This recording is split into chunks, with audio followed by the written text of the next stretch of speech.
തലമുറകൾക്കെന്നും അവകാശം.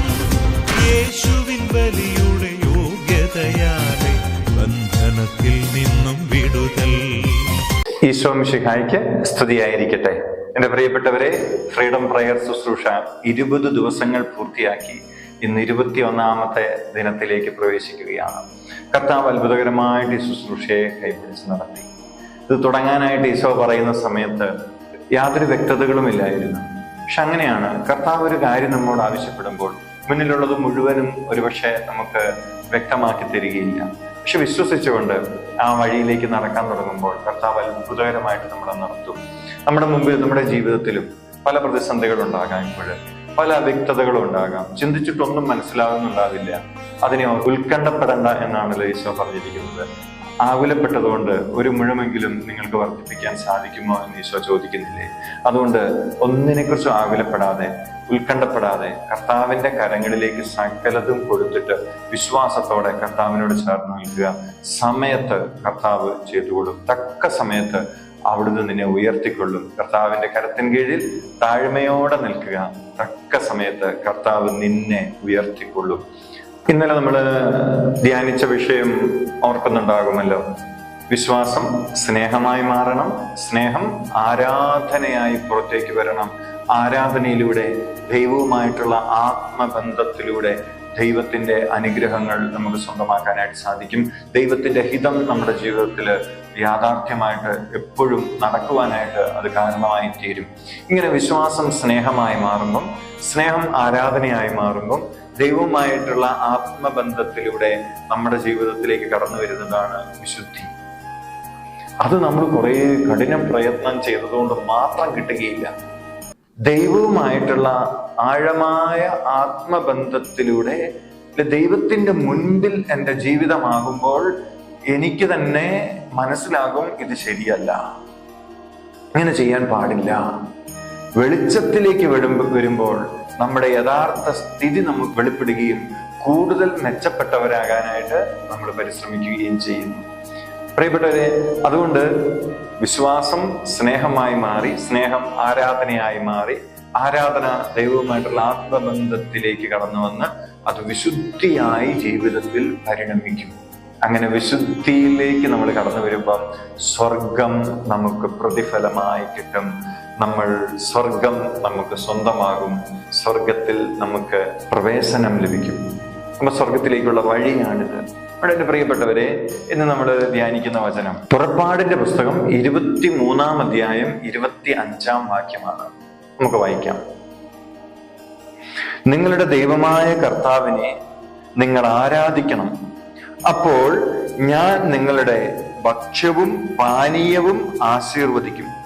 നിങ്ങളുടെ ഇടയിൽ നിന്ന് രോഗം നിർമ്മാർജ്ജനം ചെയ്യും. ഗർഭചിത്രമോ വന്ധ്യതയോ നാട്ടിൽ ഉണ്ടാവുകയില്ല. നിനക്ക് ഞാൻ ദീർഘായുസ്സു തരും. ഹല്ലേലൂയ. യേശുവേ നന്ദി. എൻ്റെ പ്രിയപ്പെട്ടവരെ, എങ്ങനെയാണ് കർത്താവിന്റെ അനുഗ്രഹം കടന്നു വരുന്നത്? കർത്താവിനെ ആരാധിക്കുമ്പോൾ. ഇന്നലെ നമ്മൾ പറഞ്ഞു എങ്ങനെയാണ് ആരാധന എന്ന് പറഞ്ഞു. ആ വിധത്തിൽ സ്നേഹത്തിന്റെ ഒഴുക്കായി ആരാധന മാറുമ്പോൾ ദൈവത്തിന് സ്വീകാര്യമായ ആരാധന അതാണ്. ആത്മാവിലും സത്യത്തിലുമുള്ള ആരാധന, വാക്കുകൾ കൊണ്ടല്ല, നമ്മുടെ ആവശ്യങ്ങളും ആഗ്രഹങ്ങളും സാധിച്ചെടുക്കാനുള്ള വ്യഗ്രത കൊണ്ടും തീഷ്ണത കൊണ്ടുമല്ല, മറിച്ച് ദൈവത്തോടുള്ള തീഷ്ണമായ സ്നേഹത്തിന്റെ പ്രകടനമായി ആരാധന മാറുമ്പോൾ ആരാധനയിലൂടെ നിങ്ങളുടെ ഭക്ഷ്യവും പാനീയവും ആശീർവദിക്കപ്പെടും. വചനം വായിക്കാം. നിങ്ങളുടെ ഇടയിൽ നിന്ന് രോഗം നിർമ്മാർജ്ജനം ചെയ്യും. ഗർഭചിത്രമോ വന്ധ്യതയോ നാട്ടിൽ ഉണ്ടാവുകയില്ല. നിനക്ക് ഞാൻ ദീർഘായുസ് തരും. നമുക്ക് എന്തെല്ലാം ആവശ്യമായിരിക്കുന്നുവോ, രോഗങ്ങൾ മാറുന്നു, വന്ധ്യത നീങ്ങിപ്പോകുന്നു, ദീർഘായുസ് ലഭിക്കുന്നു. നമുക്ക് ആവശ്യമായ ഭൗതികമായ ആവശ്യങ്ങൾ, ഭക്ഷ്യം, പാനീയം എല്ലാം സമൃദ്ധമായി നമുക്ക് ലഭിക്കാനായിട്ട് കാരണമായി തീരുന്നു നീ നിന്റെ ദൈവമായ കർത്താവിനെ ആരാധിക്കുമ്പോൾ. പ്രിയപ്പെട്ടൊരു, ദൈവത്തെ നമ്മൾ ആരാധിക്കുന്നത് വഴിയായിട്ട് ദൈവത്തിന് എന്തെങ്കിലും ഗുണമുണ്ടായിട്ടല്ല, മറിച്ച് നമ്മൾ ദൈവത്തെ ആരാധിക്കുമ്പോൾ ഇന്നലെ നമ്മൾ കണ്ടതുപോലെ ആരാധനയിലൂടെ ഉണ്ടാകുന്ന ആത്മബന്ധത്തിലൂടെ ദൈവത്തിൽ നിന്നും കൃപാവരങ്ങൾ നമ്മളിലേക്ക് ഒഴുകി വരാൻ കാരണമായി തീരും. തായ്തടിയിൽ നിന്നും ശാഖയിലേക്ക് എപ്രകാരമാണോ ജീവകങ്ങൾ ഒഴുകിയെത്തുന്നത്. ഇതേപോലെ നമ്മളിലേക്കും ദൈവിക ശക്തി, ദൈവത്താൽ സൃഷ്ടിക്കപ്പെട്ട നമ്മളിലേക്ക് ദൈവിക ശക്തി അനുസ്യൂതം പ്രവഹിക്കുമ്പോഴാണ് ശരിയായ വളർച്ച, ശരിയായ സമാധാനം, ശരിയായ സന്തോഷം നമ്മുടെ ജീവിതത്തിൽ ഉണ്ടാവുക.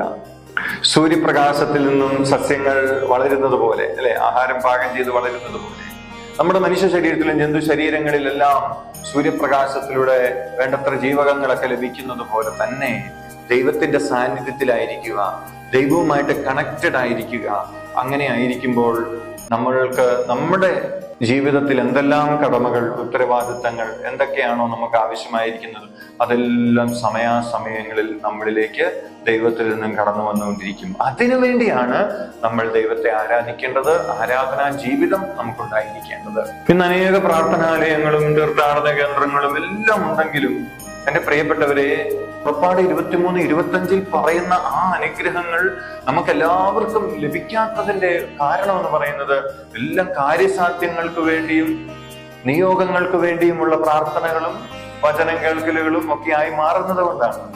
എന്റെ പ്രിയപ്പെട്ടവരെ, അതിനപ്പുറത്തേക്ക് ദൈവത്തോടുള്ള സ്നേഹം കൊണ്ടായി തീരുമ്പോൾ നമ്മളിലേക്ക് ഒത്തിരിയേറെ കൃപകൾ കടന്നു വരും. അറിയാം, അനേകരിന്ന് തീർത്ഥാടന കേന്ദ്രങ്ങളിലൂടെയും ധ്യാന കേന്ദ്രങ്ങളിലൂടെയും പ്രാർത്ഥനാ സമ്മേളനങ്ങളിലൂടെയും ധാരാളം അനുഗ്രഹങ്ങൾ സ്വന്തമാക്കുന്നുണ്ട്. കാരണം ഈ ഒരു തലത്തിലേക്ക് ഉയർന്ന് പ്രാർത്ഥിക്കുന്നുണ്ട്.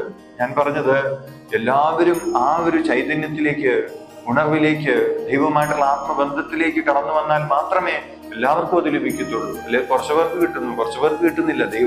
ദൈവം മുഖം നോക്കിയല്ല നൽകുന്നത്. തിരിച്ചു വ്യത്യാസങ്ങൾ ദൈവത്തിനില്ല.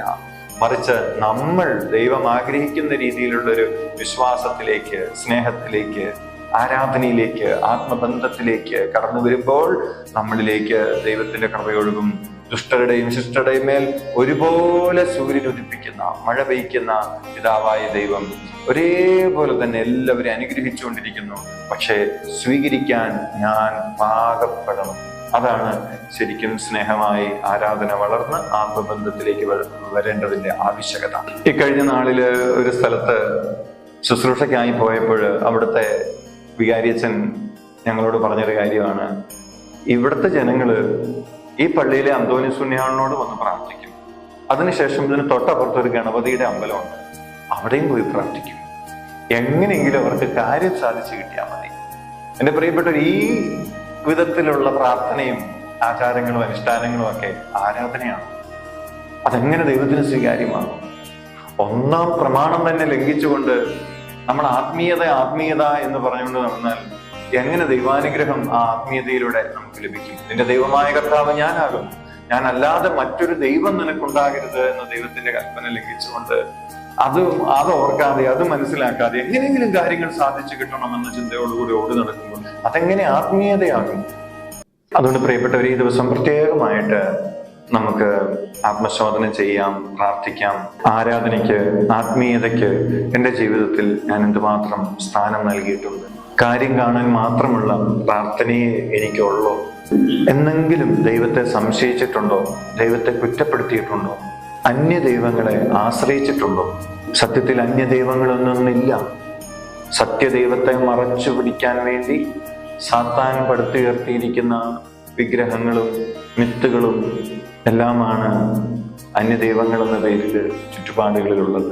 സത്യത്തിൽ അവയെ തേടി പോകുമ്പോൾ പിശാചിനെയാണ് പ്രീതിപ്പെടുത്തുന്നത്. പൈശാചിക ബന്ധനം ജീവിതത്തിലേക്ക് കടന്നു വരാൻ ഇടവരികയാണ്. ഇവിടെ പ്രിയപ്പെട്ടവർ, കഴിഞ്ഞ നാളുകളിൽ ഇപ്രകാരം ഒരു ജീവിത ശൈലി എനിക്ക് ലഭിച്ചിട്ടില്ലെങ്കിൽ കർത്താവിന്റെ സന്നിധിയിൽ ആത്മാർത്ഥമായിട്ട് മാപ്പ് ചോദിക്കുകയും സാധിക്കുമെങ്കിൽ ഒരു മാസത്തിൽ ഒരു ദിവസം പ്രാർത്ഥനയ്ക്കായിട്ട് മാറ്റിവെക്കുക.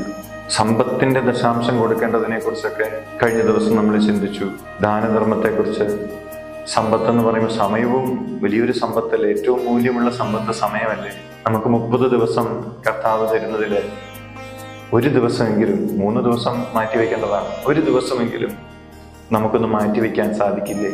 കർത്താവിന്റെ എവിടെയെങ്കിലും ഒരു നിത്യാരാധന ചാപ്പലിൽ പോയി ശാന്തമായിരുന്ന് കുടുംബത്തിലെ എല്ലാവരും ഒന്നിച്ച് ഒരു ദിവസം പോകണ്ട, ഓരോ ദിവസം മാറി മാറി ഓരോരുത്തർ ഒരു ദിവസം കർത്താവിന്റെ സന്നിധിയിൽ പോയിരിക്കുക. ഒരു ദിവസം മുഴുവൻ ഇരിക്കാൻ പറ്റിയില്ലേ? പകുതി ദിവസമെങ്കിലും പോയി കർത്താവിനെ മാത്രം നോക്കിയിരിക്കുക, സ്നേഹിക്കുക.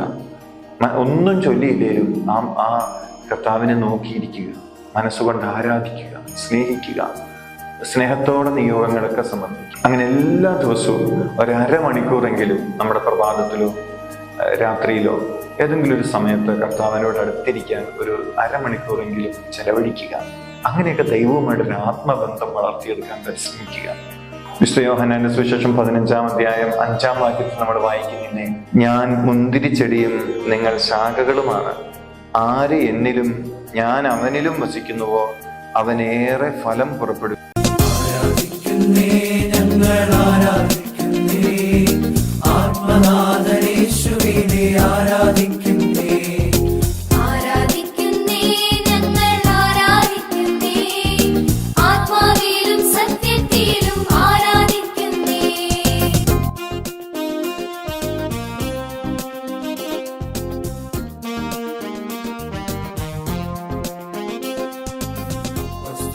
രാത്രികാലെ ആരാധിച്ചപ്പോൾ ചങ്ങല പൊട്ടി ബന്ധിതരെല്ലാം മോചിതരായല്ലോ.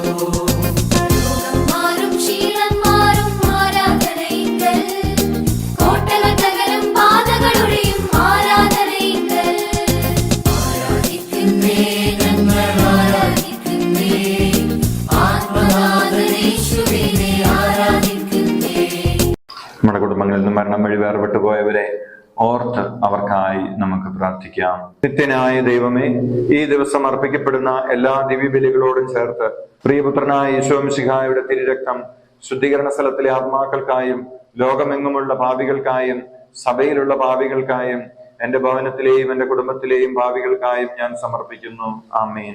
മരിച്ച വിശ്വാസികളുടെ ആത്മാക്കൾ തമ്പുരാന്റെ അനുഗ്രഹത്താൽ മോക്ഷത്തിൽ ചേരുവാൻ ഇടയാകട്ടെ. നിത്യപിതാവേ, ഈശോ മിശിഹാ കർത്താവിന്റെ വിലതീരാത്ത തിരിച്ചവരെ കുറിച്ച് അവരുടെ മേൽ കൃപയുണ്ടാകണമേ. സ്വർഗസ്ഥനായ ഞങ്ങളുടെ പിതാവേ, അങ്ങയുടെ നാമം പൂജിതമാകണമേ. അങ്ങയുടെ രാജ്യം വരണമേ. അങ്ങയുടെ തിരുമനസ് സ്വർഗത്തിലെ പോലെ ഭൂമിയിലുമാകണമേ. അന്നു വേണ്ടി ആഹാരം നീ ഞങ്ങൾക്ക് തരണമേ. ഞങ്ങളോട് തെറ്റ് ചെയ്യുന്നവരോട് ഞങ്ങൾ ക്ഷമിച്ചതുപോലെ ഞങ്ങളുടെ തെറ്റുകൾ ഞങ്ങളോടും ക്ഷമിക്കണമേ. ഞങ്ങൾ പ്രലോഭനത്തിൽ വീഴാനിടയാകരുതേ. തിന്മയിൽ നിന്ന് ഞങ്ങളെ രക്ഷിക്കണമേ. നന്മ നിറഞ്ഞ മറിയമേ, സുസ്ഥി, കർത്താവ് അങ്ങയോടുകൂടെ സ്ത്രീകളിൽ അങ്ങ് അനുഗ്രഹിക്കപ്പെട്ടവളാകുന്നു. അങ്ങയുടെ ഉദരത്തിന്റെ ഫലമായി ഈശോ അനുഗ്രഹിക്കപ്പെട്ടവനാകുന്നു. പരിശുദ്ധ മറിയമേ, തമ്പുരാന്റെ അമ്മേ, പാപികളായ ഞങ്ങൾക്ക് വേണ്ടി ഇപ്പോഴും ഞങ്ങളുടെ മരണസമയത്തും തമ്പുരാനോട് അപേക്ഷിച്ചു കൊള്ളണമേ. ആമേൻ. പിതാവിനും പുത്രനും പരിശുദ്ധാത്മാവിനും സ്തുതി, ആദിയിലെ പോലെ ഇപ്പോഴും എപ്പോഴും എന്നേക്കും. ആമേൻ. ആത്മാവിൻ ശക്തി, അത്യുന്നത ശക്തി, പരിശുദ്ധാത്മശക്തി എന്നിൽ നിറയട്ടെ, എന്നിൽ നിറയട്ടെ, സഭയിൽ നിറയട്ടെ, ലോകം മുഴുവൻ കത്തിപ്പടരട്ടെ. എന്നിൽ നിറയട്ടെ, സഭയിൽ നിറയട്ടെ, ലോകം മുഴുവൻ കത്തിപ്പടരട്ടെ.